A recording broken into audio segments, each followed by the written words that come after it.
Yes, blessed good night to all of our listeners. This is the Rebuilders of the Walls program brought to you by the Lake Tabernacle located in Marshall and Parkinson Gap, Fairfield, Prospero, Bridge in this blessed island of Barbados. Truly we bless and greet you tonight during this month of February. We're celebrating our 5th year of ministry right here at CITA Radio. And we're giving God thanks, we're giving Him praise because we recognize that this is the divine will, this is the divine purpose of God. And He it is that is realizing it every month, ensuring that we are here giving you the Word of God and causing the nation and the extended world to receive nothing else but the truth of God's Word. So we bless all our listeners tonight, all of our faithful listeners, those who tune in here in Barbados, across the region, even by extension, the wider world. We bless you tonight in the wonderful name of Jesus. And even all the first-time listeners, we welcome you to this radio broadcast where you know that you're going to get a good sound word of God. And we bless you tonight and trust that this will not be your last time tuning in, but indeed that you will find something for your soul to encourage and support you even in this part of your Christian journey. Before we get to the word of God tonight, we're going to ask our apostle and our prophetess to give a word of greetings to all you listeners. Praise the name of the Lord. A blessed good night to our listeners. Amen. We greet you again in the name of Jesus. And we want to thank God as always for this opportunity. I pray that the Lord will open your heart as you hear the word of God, even as the Spirit of God opened the heart of Lydia as she heard the word of God. I pray the Spirit of God will open your heart to receive the word of God, that you will be able to fulfill purpose and destiny in this time and in this season. God bless you. Amen. Amen. Well, praise the name of the Lord and greetings in the wonderful name of Jesus. Amen. We want to thank God tonight to be here with you. This wonderful salvation that He has given to us. He has made us alive in Christ. Amen. He has given us by His Holy Spirit. Yes. He has drawn us by His grace. And now we are seated with Christ in the heavenly realms. And we give God thanks for what He has started, what He is doing, and what He is going to complete in our lives in the name of Jesus. So we praise you. Listen to the word of God. You'll be blessed in Jesus' name. Amen. Amen. Praise the Lord. We want to encourage all of our listeners. Remember this year, 2019, the Lord has set the mandate even at the beginning of the year, saying to bid the people to go forward. And we want to remind you that during the course of this year, we're encouraging you to make those strides, indeed continue to grow in the grace of God, and to ensure that you go forward so that as God would have commanded for this year 2019, as you come to the end, you're able to look and say, yes, the word of God was indeed fulfilled in my life, and I was able to strive and see His purposes and His plans being realized in your life and even in the life of your family, and even by extension, the wider community. So we want to remind you tonight to bid the people to go forward, regardless of the obstacles, regardless of what is before you. We bid you indeed to go forward in the year 2019. Indeed, to share the word of God tonight is our Pastor Carter.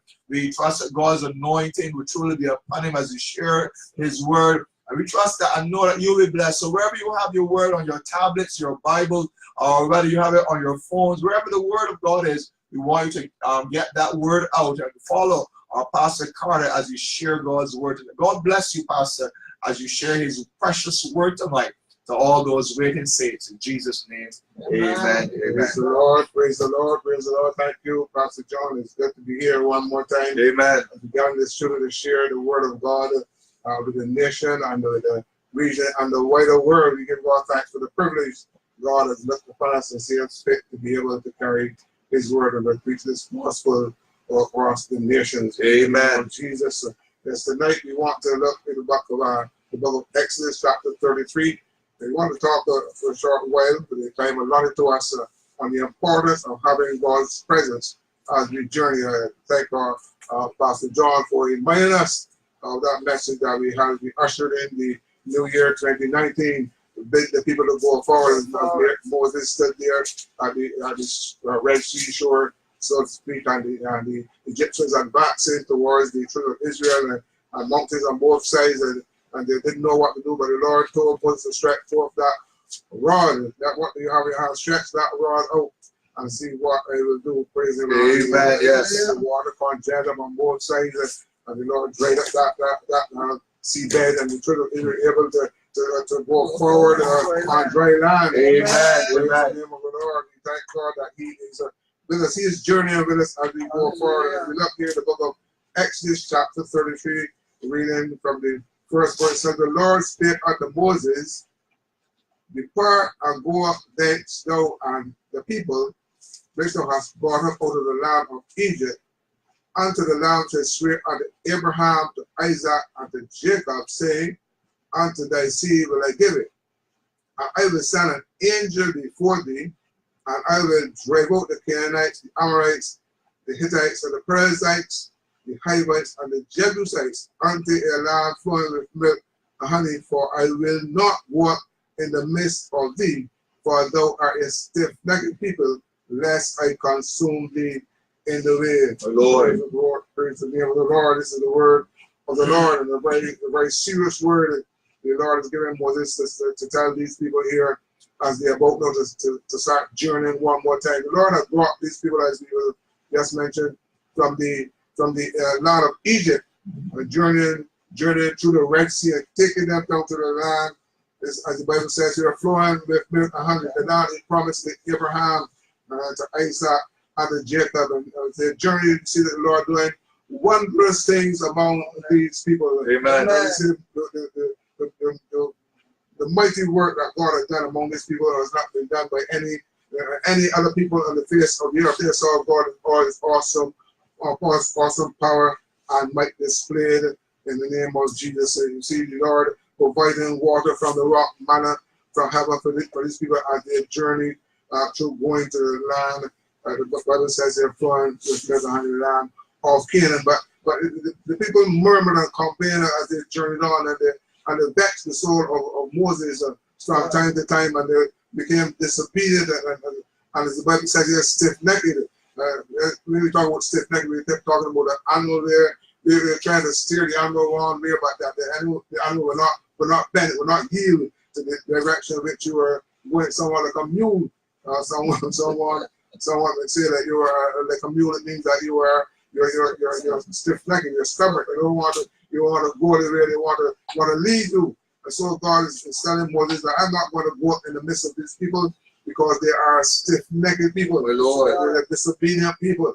I want to say that as we journey through life, we want to know we have God's presence with us. Amen. Amen. We want to know that God is pleased with us. Yes. We want to be able to welcome God's presence among us as we journey on. We're not journeying anywhere how.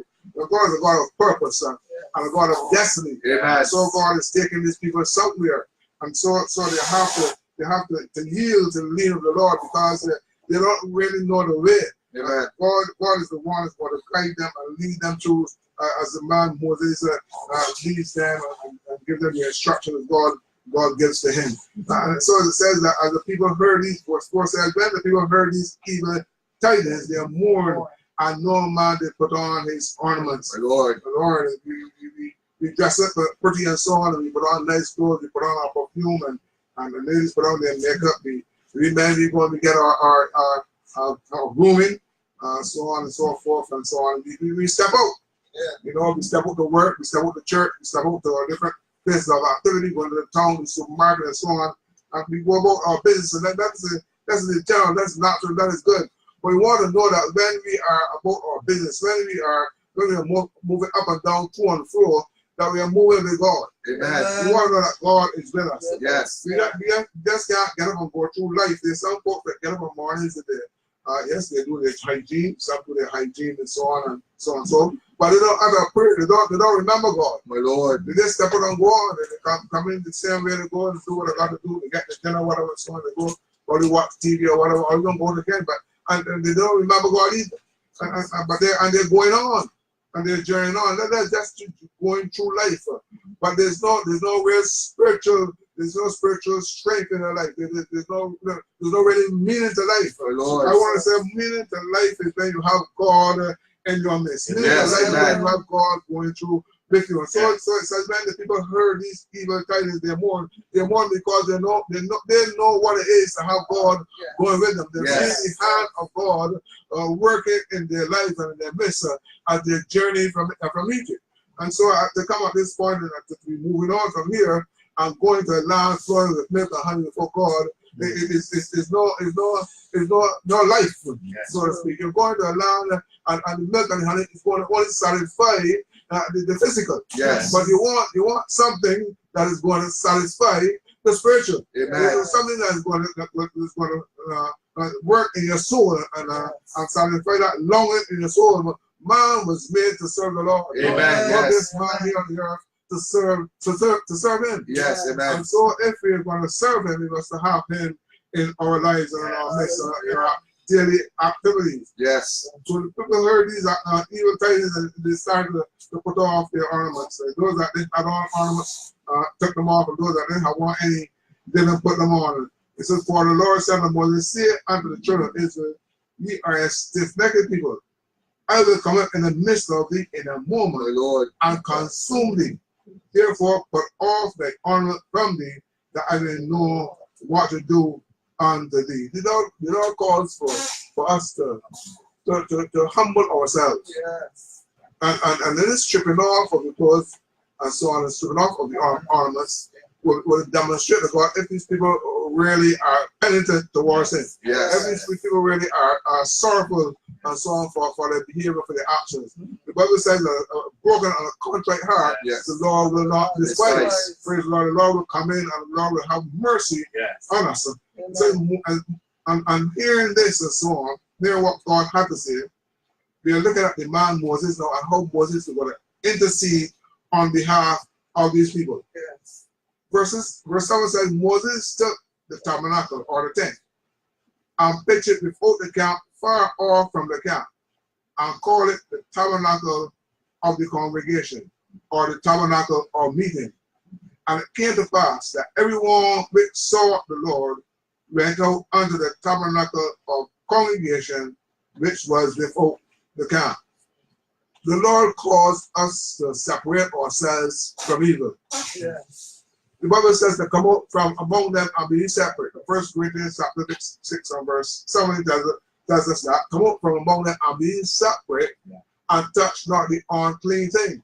We have to come out from evil. We have to remove ourselves from the midst of evil and from evil activity and evil influence. Yes. But what has happened before we get to chapter 33? What occurred before we got here is a situation where God had called Moses up in the mount Yes. to give him the commandments. Yes. And we see that as they waited on Moses to come back, that Moses spent some time up there, his 40 days he spent up there, waiting on the Lord communed with him to give him the commandments to deliver unto the children of Israel, that they got impatient.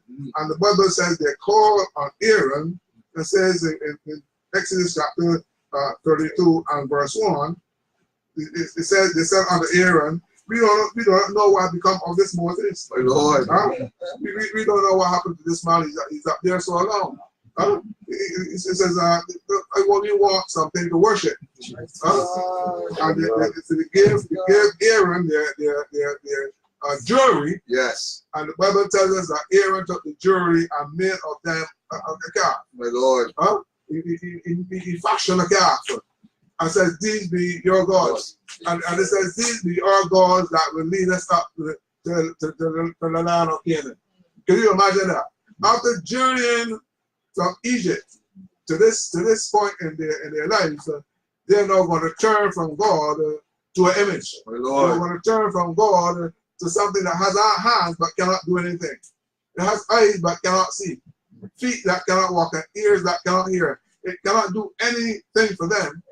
And they are going to turn from God to go to worship a molten image.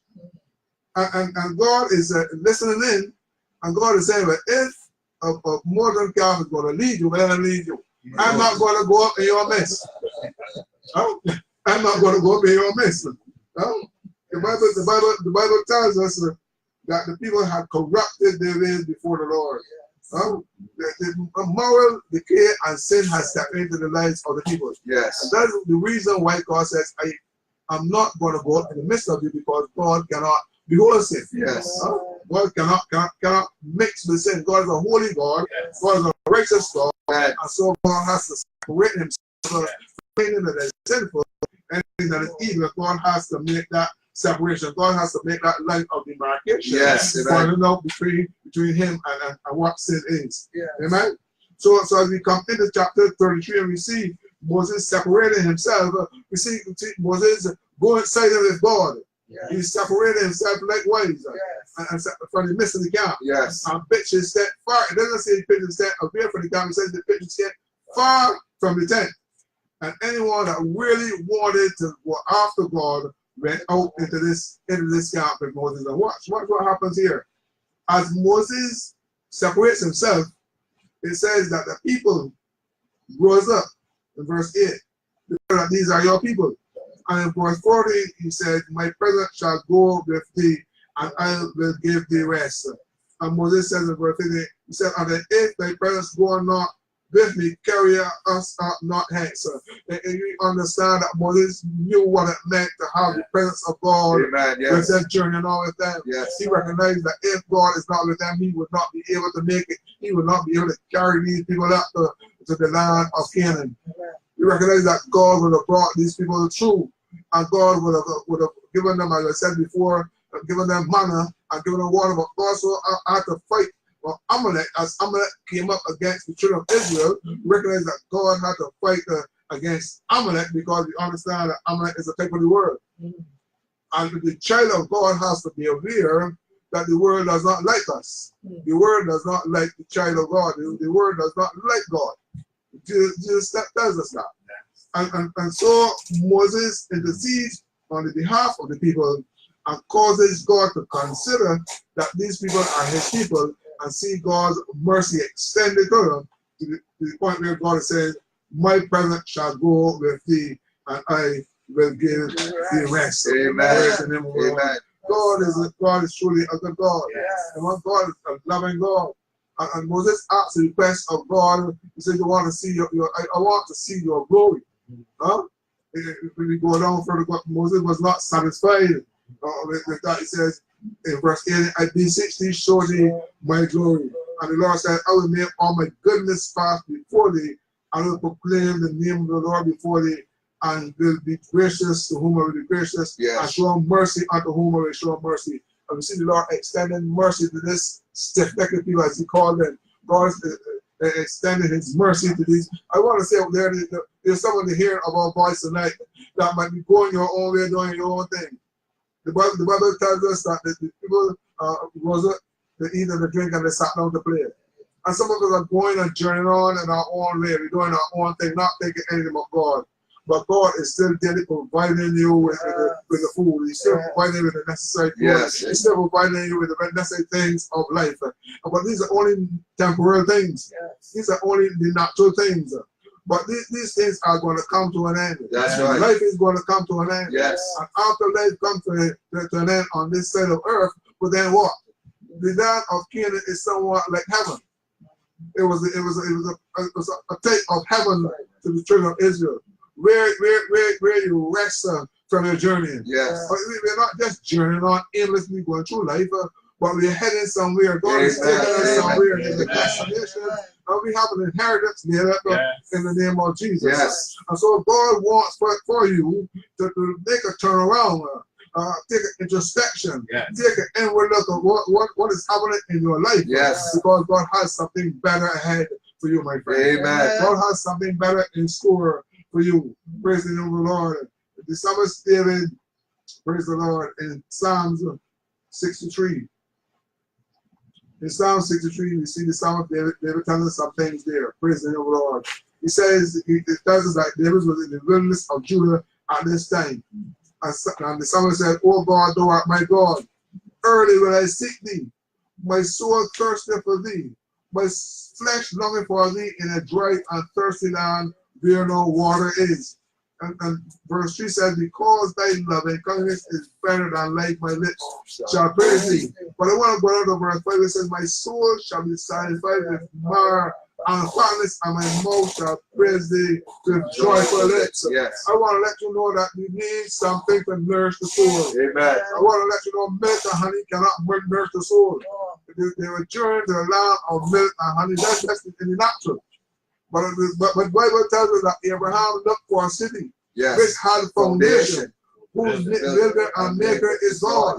He was going to that same land, but Abraham looked forward and saw something greater. Amen. He was not just satisfied for the milk and honey.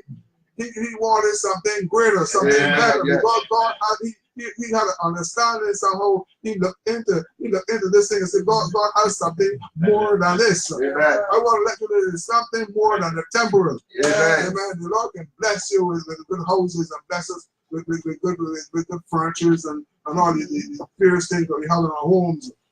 But I want to let you don't have God's presence with you. It is just emptiness. Yes, that's right. You're not really living. To really live is to have God's presence with you. Amen. In verse 8 of that psalm, it says, my soul falleth hard after thee, thy right hand upholdeth me. Praise the name of the Lord. We want all that God has for us. Amen. But it calls for our relationship. Yes. Huh? It calls for our relationship. David had a relationship with God. We know the man Moses had a relationship with God.